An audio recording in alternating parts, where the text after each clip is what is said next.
Hello, everyone. Good afternoon, and Good a very afternoon. happy Dashara to everyone.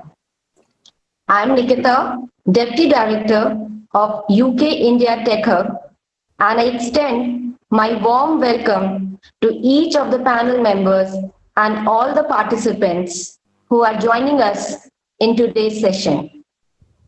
And I will be moderating this panel discussion. The topic of discussion is In It Together, the importance of right support in the new normal, which is very relevant in the current scenario.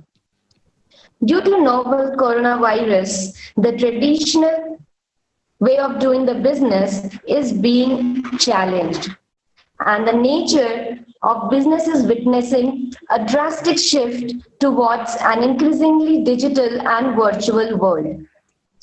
So, in this crisis, where every company across the industry is struggling to do business as usual, it is important to understand how the startups are managing in this new normal. And I am very excited to know about some of the learnings and best practices which could help the wider startup community and which our speakers are here to talk about. So, on this note, I extend a final welcome to each of the panel members on behalf of UK India Tech Hub. The panel comprises of the founders and co-founders of some amazing tech startups which are part of UK India Tech Hub alumni network. Solutions in the varied field, starting from agriculture, logistics, enterprise, health, education, we will be talking about cross-industry learnings. So it will be exciting to hear the experiences coming from various fields.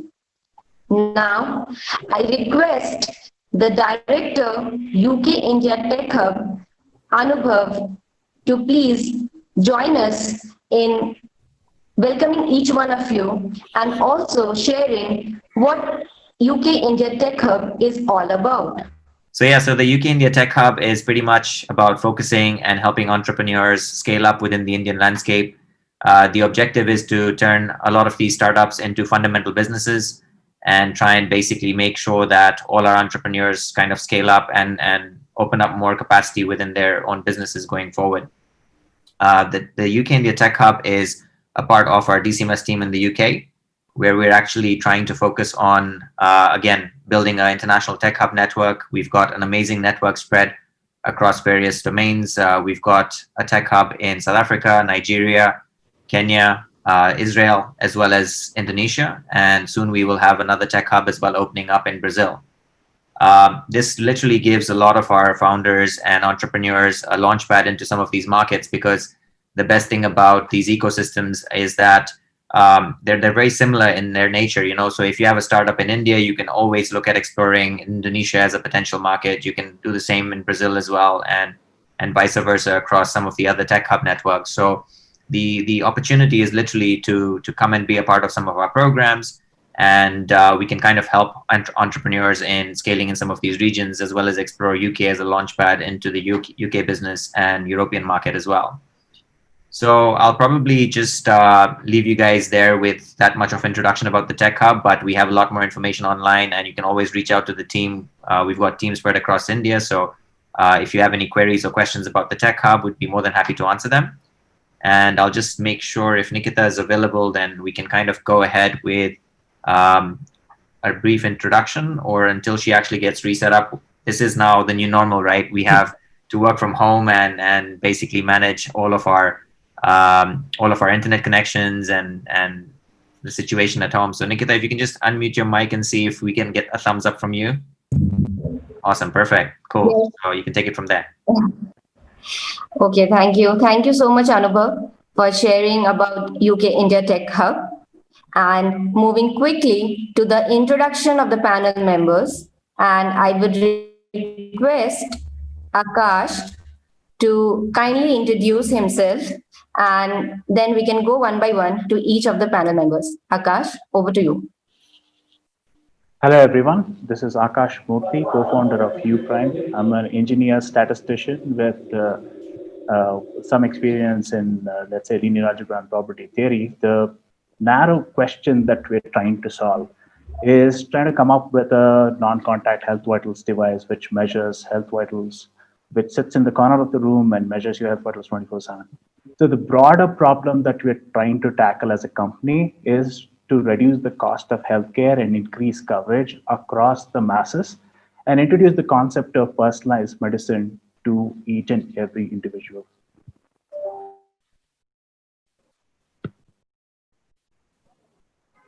Yeah, hello everyone. This is Anubha. I am founder of GhostScript Foundation and GhostScript Technologies. I have been working in the area of community building, imparting tech education and employability skills from last 4 years. And recently, I have launched an edtech platform called Ye, which is first ever reward-based online learning platform.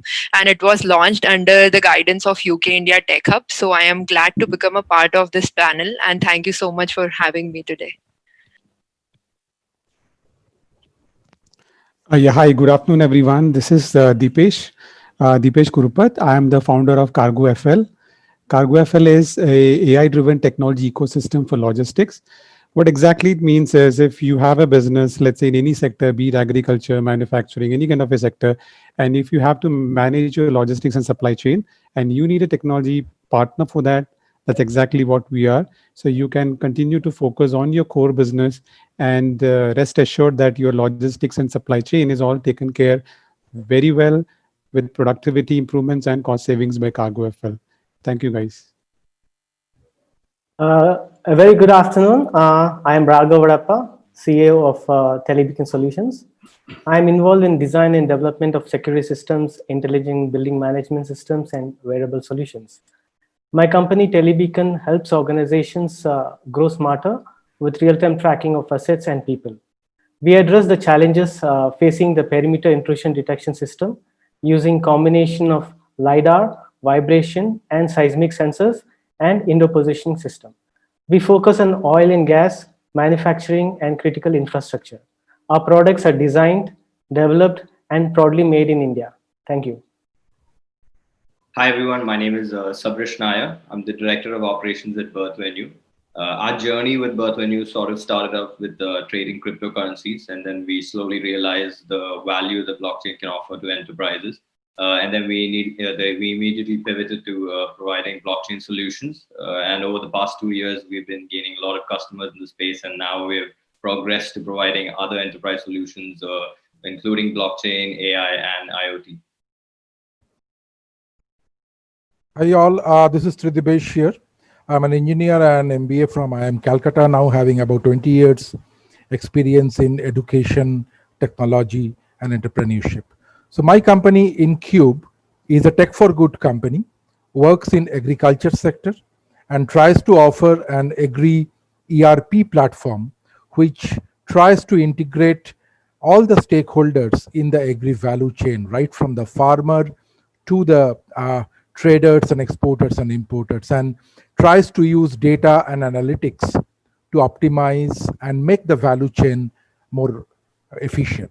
Thank you.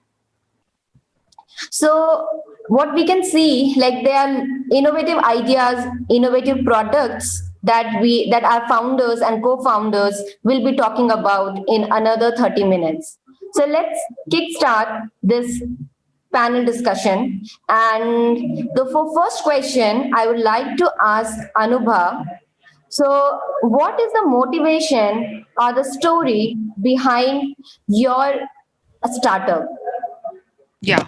So why I decided to become an entrepreneur and do my startup in education industry is because when I landed into my undergrad program, I realized that only 10% of the students in a classroom are aware of what is happening, why they took admission into this undergrad program, what is the next plan they are going to have, or at least if they don't have the particular strategy, but they have the confidence that they will sail through it. But apart from these 10%, the 90% of the students are the ones, they have mixture of students, like they are, some of them know everything but don't have confidence to express. Others are completely clueless. Some of them are getting suggestions by their relatives or seniors in school, and that's how they got admission into the colleges. So we wanted to help all these students who are clueless about their future, and uh, giving them a helping hand so that they can move forward along with a mentor. And that was the main idea. And as we move forward, like not even in India but in other countries as well, so we have international communities as well right now, and everybody in those classroom, we found the similar pattern that everybody needs that kind of support and help. And I think that was the main motivation to start Girl Script in the beginning, to help these people, give them a right channel to build their career. And because everyone has a different story, we cannot give just similar curriculum to everybody, so everybody needs to get a customized learning, and that is what we are focusing on. Yeah, thank you. Thank you, Anubha. That's an amazing story, and I see like customization and what are like giving education and teaching them as per the need is very important in the current world. So I think that's wonderful. So now moving to the next, and I would like to ask Akash, so it's like a very interesting question. What is that one question, Akash, that you have been constantly asked as a founder of the startup? Okay, thanks for the question. Usually the popular question, or let's say the most asked question that any founder gets, or at least I get, is how do you narrow down on your problem statement, right? So traditionally, you have to understand what are the attributes of a great company. A great company has a business model which is simple, predictable, free cash flow generative, has a dominant position in the market, has extraordinary barriers to entry, returns high, has a higher return on capital, has a good balance sheet, good financial position, excellent management, governance structure, all that. Seems very logical, right? Now, how do you have this frame of reference and superimpose that frame of reference on a particular startup problem to a very specific addressable market? Is the answer by which we can tackle what is the problem that you want to tackle, right? I mean, that broadly sums it up.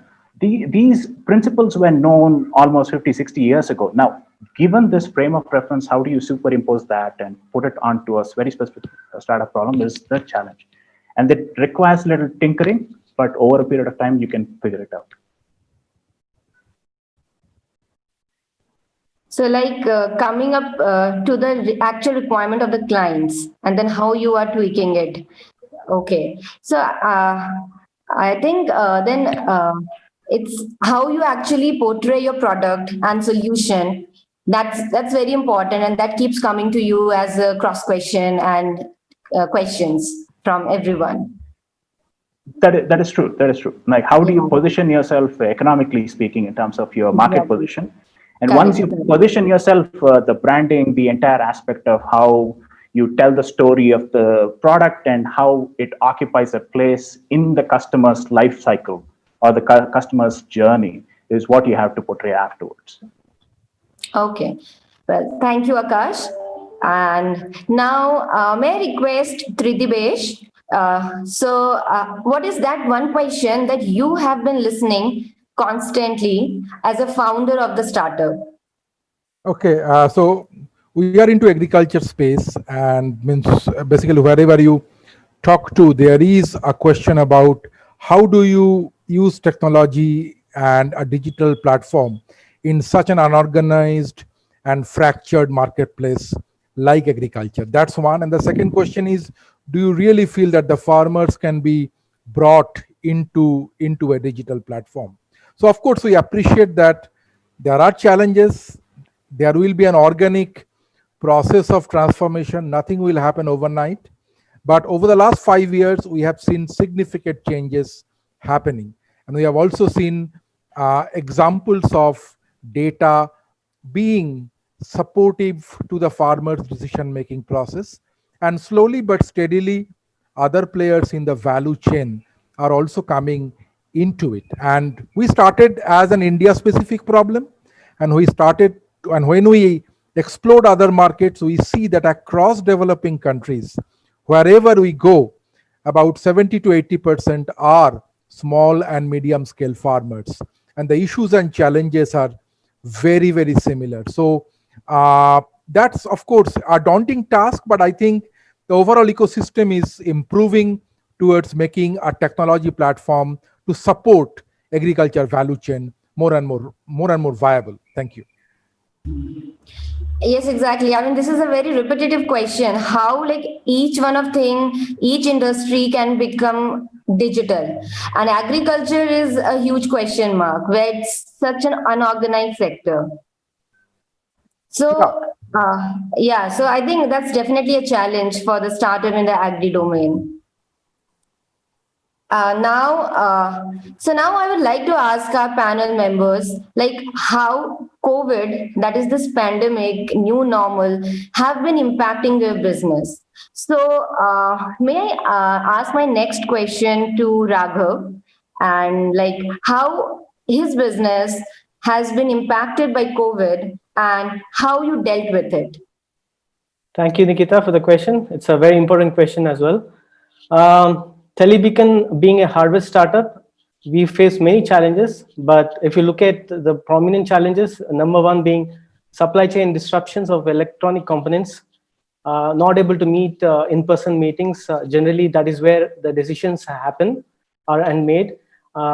Third being installation issues due to travel restrictions.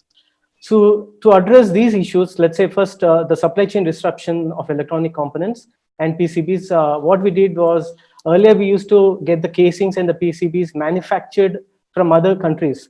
This lockdown, we partnered with a Hyderabad-based company for designing the PCBs and casings in Hyderabad. This addressed the supply chain issues, and also we started procuring the components locally. That is one. And then to address the in-person meetings where decisions are really made, we started offering monthly subscription fees for hardware, no upfront cost for our clients. So it was easy for our client to take decisions and experience the benefit of a solution. We also started thinking like, how can we basically add value to customer by innovation, right? And we realized that best is to tweak the narrative and convey to the potential customers that our indoor positioning system can also do contact tracing of employees inside buildings. This way, it really helped us in getting new clients on board. And third biggest headache was for us installation. So what we did is we started converting our solutions to plug and play type of solution. We adopted our solution to work with the existing IT infrastructure with minimum disruption. We also moved our platform to the cloud and started offering platform as a service. So this way, we were able to innovate and address the challenges due to COVID. Thank you, Raghav. I think, yeah, that's a beauty. Like, so we are trying to manage it locally because of the disruption in the supply chain and everything. So that's good to know about that, like in the security industry as well, we are able to pull the show. Now, we can have one more view on this question. Sabarish, would you like to share like how your business has been impacted by this COVID and what are some things that you have done? Thanks for the question, Nikita. For us, this isn't really the new normal. Our business model has always been consistent. Our developers work all remotely. We are pretty much asset light. All of them come with their own hardwares. So our meetings, even before, unless there's an actual requirement, we're all taking place online. And unless there's a requirement for the developers or any of the team members to work on site with the clients, we've all been promoting, working remotely from the start itself. So for us, it's not really been that much. We're really happy to say that it's not really. We've had almost a zero impact post-COVID. In fact, the need for using the technology services that we use has shot up post-COVID. Our inquiries have increased, and because of our business model, because of the business model that we've already had in place, it was much easier for us to scale in terms of recruitment, in terms of work allotment or resource allotment. So we're seeing a steady growth, and scaling has also not become a problem for us, so far. Okay, so like it's interesting to know your views. Like scaling up is also possible in this new normal. Yeah, absolutely. It's really important, especially like I said, people have understood the value of using technologies to reduce their costs or change their existing process or move to digitization. And you can say we were already equipped or ready for handling that sort of a load that was actually coming our way. And we've obviously benefited from it. We've been steadily growing. Like post-COVID, we've onboarded 2 large clients, including one of the biggest agri commodity traders in India, and we're building a solution that pretty much does not exist in India today. And allotting resources, setting up timelines, all of that has been easy for us. Well, thank you, Sabarish, for sharing the insights. Now let us look at like what have been some of the innovative measures that startup has taken to pull the show. So Anubha, would you like to share like some innovations that you have developed over the past 6 months that helped your business? Yeah, thanks, Nikita, for this question. And basically, in past 6 months, so as we see, there are many edtech platforms, and once like COVID-19 started, edtech industry is booming the most. So, but the main problem was, I won't call it innovation, but we tried to analyze like what are the different factors that impact the edtech platforms and what are the student experiences. So we collected and researched on a lot of students. We spoke to them personally. We even spoke to the instructors. And then what we did is, so for example, if you enroll for a traditional edtech platform, then you might see that 1 lakh, 2 lakh, 5 lakh students have enrolled for this course. And then you see discussion forums, you get pre-recorded classes. But the problem is that if I put my question in the discussion forum, it is not guaranteed how many days will it take to give back my answer. Or whenever I am developing a tech project specifically using, so my machine might have specific requirements which I might not be able to do it, and then I will post a question in discussion forum, but I don't know whether I will get answer to it or not. So there were many tiny versions of problem that existed in the edtech. First was this discussion forum thing. The second was many students have enrolled, but I am not able to see exactly who have enrolled, what is my position in a classroom, who I am learning with, and what is the feedback on the project that I have made. For example, if you and me are learning in a classroom, then I don't know why you have got a better project or why your growth is more than me, because I am not getting any feedback from the mentor. There is no one-on-one interaction. So we worked on all those things. So now on our platform in Ye, you can not only see who you are learning with, you can live interact with the mentor. You are following a leaderboard, and by making first ever reward-based platform, every time you learn on the platform, you get rewarded by either our company or you get rewarded by one of our partner companies. So we have partnered with several startups like Wow Momos and different other companies that exist, even traveling companies. So you get a voucher, a coupon, you get a cashback every time you do it, so that there is no distraction and you keep on learning and motivating yourself in an online classroom as well. Yeah, so this is what we have worked on. Thank you. Yeah. Wow. I think that's very interesting. So reward system, I believe, has worked across industries. Health also, some health workers, when rewarded, they work well. And see, like we can see in education sector, in EdTech, that Anuva is leading the startup, is like awarding the teacher and the students so that they feel more engaged and more productive. So thank you, Anubha, for sharing this with us. Now, let's talk some more innovations. So maybe I request Tridibesh to share like what are the innovations that they adopted during the past 6 months. Okay, so as I mentioned earlier that we are an agri ERP platform, and our primary target was to get larger agri corporates or government. Tridivesh? Yeah, can you hear me? Yeah. Yeah, okay. Yeah, so as an agri ERP platform, our primary sales target were the large agri sector corporates and governments.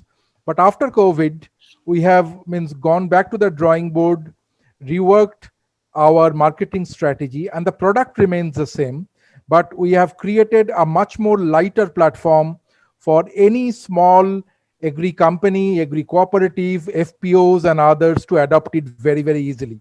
So that product is completely ready, and it will be in in Google Play Store on 15th of November, where it is a something like a freemium model which you are working on, like a sort of even a small agri enterprise can sort of take it up, sort of use it for a limited period of time free, or up to a limited number of users free, and just test how communication and data can make their farmer engagement process slightly more better than it is. And we hope that once they start using that, we should be able to migrate to a very soft and comfortable paid model. So our effort on the enterprise, large enterprise and government side remains, but we are looking at more getting smaller enterprises into our platform. So our sort of that app is coming on 15th November.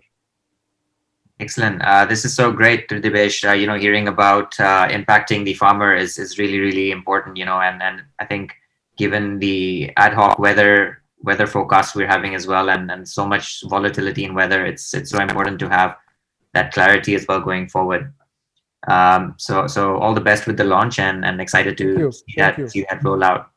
I would probably like to steer this a little towards the tech piece as well, and understand from some of you guys how important technology is in your business, and maybe start off with Akash and then go on to Sabrashish in terms of how important tech is for your business. And I think Sabrashish has answered it a little bit in the previous conversations, but I would really like to know, a little bit more about processes as well, in terms of how you've kind of enabled technology to kind of benefit you as well in your business, as well as a startup founder. Thanks for the question. I mean, basically, we are a deep tech company. Having said that, what it means is we are sort of custom made for the new normal, which is you're operating your entire life from the house, from the home. So this key sticky point for us, even for business model formulation as well as for technology strategy, was to figure out how to offer these solutions. So what we've done in the recent past is become very focused. So what we're doing is the system sort of sits in the corner and measures your health vitals. Apart from that, it can also be used for home automation. Imagine a world wherein you just gesture your way into operating the entire house. So you clap, you do some other gesture, you can operate all the IoT devices in your home. You don't even have to get up. So if the utility maximization is making people more lazy, which is what all of technology does, this is like the ultimate apex of it, wherein you can literally be on your bed and just gesture your way and operate all the devices. And that is possible. We have tested this technology. So I would probably even make a statement wherein every company, this recession, we are already in a recession, in a quasi-recession. It will last for probably 2 years. So that also means that the only companies which will survive this will be tech-enabled companies. So we're living in the end times of the non-tech companies. So what happens is, given that to be the case, so all these companies will leave some sort of food crumbs along the way as to why they failed. So every technology-enabled company will use these food crumbs in the pockets of the economy and build their own value chain. So if you're not a technology-enabled company, you will become a technology-enabled company. Since we're already a deep tech company, we are super focused on our processes to ensure that we grab this opportunity hands-on. Thank you. Right. Sabrashish, yeah. Yeah, I'll just quickly jump in. And so similar to Akash, we ourselves are a full stack modular technology platform. So technology-based solutions are our core services, right? So we offer blockchain and AI solutions primarily. And I'll just quickly talk about two solutions that where blockchain actually makes a difference. So even when we make proposals or we make pitches to our clients, we identify problem statements or use case where blockchain actually makes a difference. So we tell clients that if your business or your operations work fine without a blockchain, you probably don't need a blockchain. Right. So just quickly coming to probably one of our biggest clients is in insurance, right? So claims disputes is one of the biggest issues that you see across insurance. So you have for medical, vehicle, whatever it is, disputes are they're sort of like burdening the place, and it's really cost intensive for the insurance, the TPAs. So what we do is we use smart contracts to automate these these disputes. So they have policies that inside that trigger based on what sort of condition is actually met. And that's our insurance solution, which is actually in the market right now. So we have a couple of hospitals, and TPA is actually running with us right now. We just finished the POC last year, and now it's in production.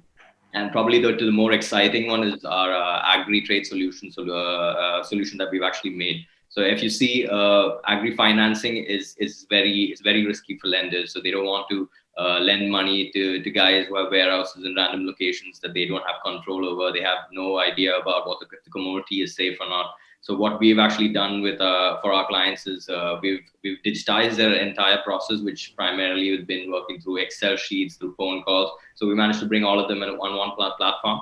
And essentially, the most important part is having the same values, the same outlook of the commodity itself. So it's a single ledger. So the valuation on the commodity is similar across all the participants, and issuing of these warehouse receipts. So right now, it's really centralized through the government. So you have CCRO that's actually issuing these warehouse receipts. So now, because we have a blockchain system, we could essentially issue these warehouse receipts, which could be audited. There would be a trail, that the lenders could basically track, and it basically allows other lenders, other types of financial institutions to even take part, in this sort of lending for commodities specifically. So technology is really important to these sort of solutions we see. This is excellent. I'm actually getting some goosebumps as you were talking about this, and I can see a lot of cross-pollination or collaboration with Ridipesh as well, because he's really passionate about the agricultural agri-tech space as well, and he's currently in Calcutta and you're in Kochi, and you do have a few setups everywhere, a few other places in India as well, but you can definitely after this call maybe connect up and see if you can explore more opportunities of collaborating. I actually wanted to talk a little bit about a very sensitive topic, and given the pandemic, it's definitely rocked a lot of people's world, especially with jobs as an example. So I know a lot of people in the industry are looking for jobs. How has this really affected your startup or your business as well? Has it affected you in any ways? Have you had to downsize, or have you have to upsize as well in terms of bringing more people on board? I'd really like you to share your learnings and some of your inputs here. And if you have any openings as well, I would love to open up openings for more and more people in there. And it would be great if we can get Dipesh maybe to answer this, and Anubha as well. I know you have a number of volunteers spread across India. I would probably like to hear a little bit about the count at this day as well, in terms of what count you have. So Dipesh, if you can start off, and then we can pass it on to Anubha. Yeah, sure. So I mean, from a Cargo FL perspective, Anubha, what we did is we ramped up by 5 more people in this pandemic.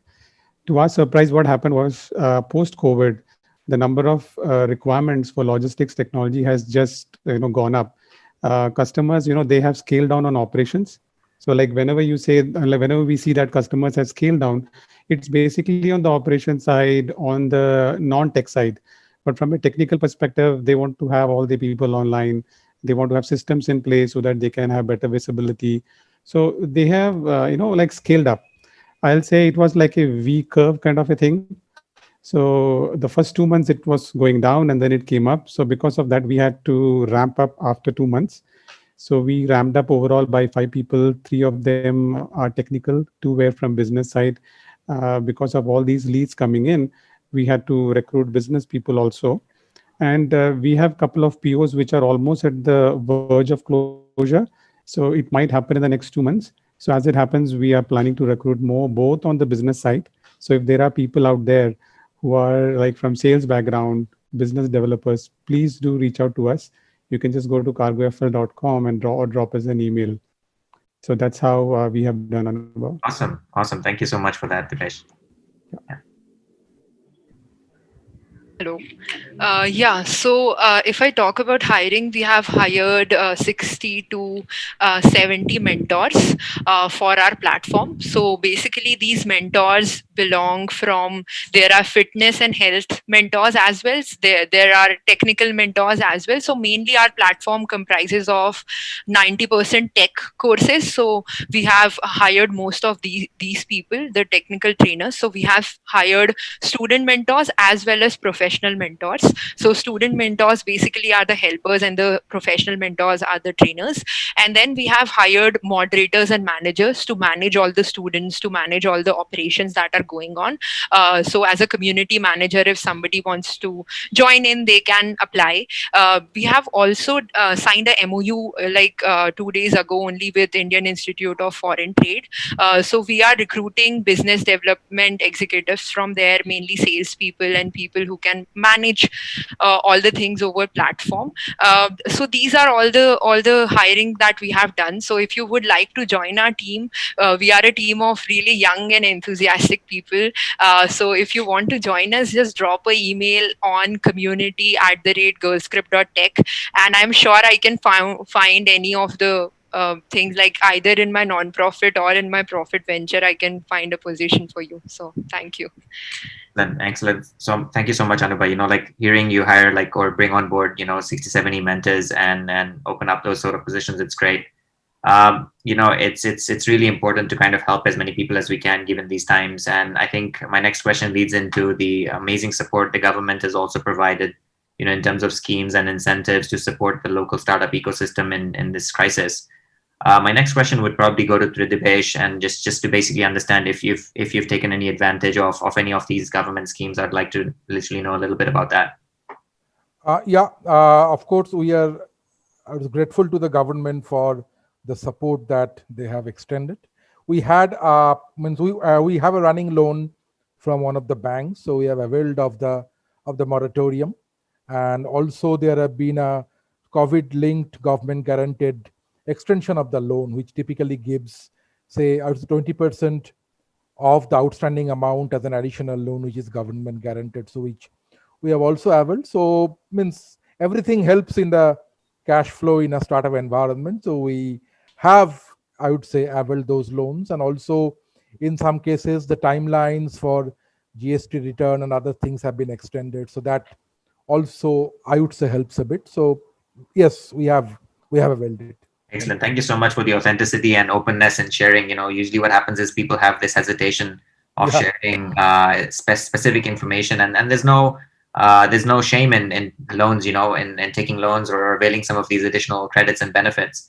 Raghav, did you have a point as well that you'd like to share? Have you taken any benefits or incentives that you've kind of taken?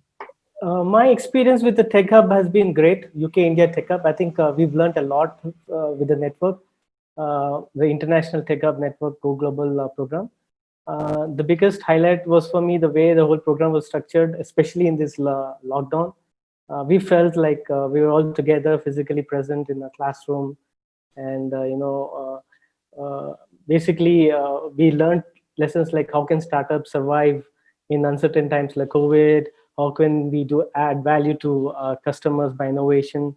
Build a successful company isn't just about growth, but it's also about scaling, understanding company's culture, brand personality, helps in building customer loyalty. I think these are the valuable lessons that we've learned with being part of UK Tech Hub. And I think if you're a startup and looking at scaling your startup to new global markets, or partnering with other startups, or having networking and investment opportunities, access to mentorship, I think you should definitely apply and be part of UK India Tech Hub network. I've learned a lot, and we are using this as part of our, as a guide going forward. Thank you so much, Raghav. I remember, when we were talking initially in the Go Global webinar series, you were talking a little bit about your startup idea and how you started, and you were also talking about, some of your inhibitions and how you came over them.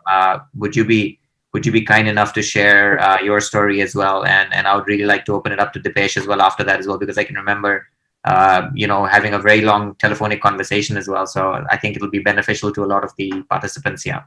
Definitely. So go with that. Yeah. So the whole idea of my startup was basically asking a one simple question. The simple question was, we spend 90% of time indoors, right?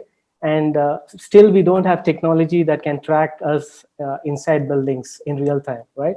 For the remaining 10% of our time we spend outside, we have so many GPS applications and solutions. So that was the way I started my idea. And some of the inhibitions I had was fear of failure, number one. Number two being not getting funding. Number three, like you mentioned earlier, family pressure. And number four being fatigue and burnout. I usually call them four F's of a startup inhibitions. To address the fear of failure, uh, what I did was I did a lot of market research. Uh, when you validate, I validated my idea by talking to some potential customers and seeing if it really the problems that are there that experiencing are really solved by idea. And we should also tell ourselves that we should not fall in love with the idea. With every failure you learn something new. Failure is learning, that is entrepreneurship, right? So that basically addressed my fear of failure. Second, not getting funding. My funda was simple: start small and set realistic goals. This way I was able to bootstrap my startup and not worry about funding. And the third point being family pressure. As an entrepreneurship, there's the line between personal and professional life is a bit blurred, if I can say. You should definitely need the support of the family and as well as friends. Otherwise it's not a good thing, because if you are stressed out completely, your burnout will be there and you'll not be able to perform. And the fourth point being fatigue and burnout issue. Being an entrepreneur is not just 9 to 5 job, right? It is more like a 24/7, 365, anytime, all year round, facing rejections, right? The way I address this issue is by building a very strong team, which basically formed a stable foundation, made smart use of available resources, and delegated my tasks. This way, I was able to, address these four big F issues with my startup. Yeah, I mean, I can just add to what Raghav said, AJ. So I think Raghav, you covered the personal side of things very nice, beautiful 4 points. So from a business perspective, what happened is, I mean, if you come to the other side, getting customers, I mean, for startups, right? So one of the major inhibition factors for us was always about how you can tell people that with internet, with technology, you can, earn more. So my problem area, I mean, the problem area that we were sectors were like these transporters or like these truckers. Some people have one truck, some people have five, some people have 500 trucks. But in the end, they all are so comfortable with non-technology way of working, because that has been coming up from, their past generations, and all those things have been coming up. They might, like, they may use WhatsApp, but they will not use technology for business. So there is a thin line there, right? So you have to get them from one end to the other end, and we have to say, hey, how WhatsApp is so easy for you, and like you feel as if it's like part of your life. Same way, this technology also will become part of your life when you get into it, once you are into it. And 2016, I think Geo had launched, and we were launching in 2017. So at that time, adoption of internet was still at a very, very early stage. But now, I mean, I'll say after COVID, the adoption has been so high, it's so fast that it's very easy for us to explain them what is the benefits of technology. Yeah. But yes, one of the major inhibitions for us was the adoption to technology by these customers. Yeah, no, thank you so much, Dipesh and Raghav, for those inputs. Digital transformation is so important, and it's just proven that we all have to take it really seriously. Given the nature of time, I would like to thank everyone who's taken out time to kind of like contribute to the session. I'm actually wrapping up the introduction, and I'll probably love Anubha to share maybe in a quick minute her experience of the UK India Tech Hub, and what she would actually like to leave as a closing note for some of the people viewing as well. Yeah. So when I joined UK India Tech Hub, it was a virtual program because I joined in 2020 batch. So I was little skeptical about how it's going to happen. But thanks to Anubhav, he introduced me to the program and I got involved into it. And I would say if you are even having an idea, or even you are at a scaling level, you should join the program. Because I just had idea for my edtech platform, nothing was built, nothing was there, and now we have not only launched but we have got our paid customers as well.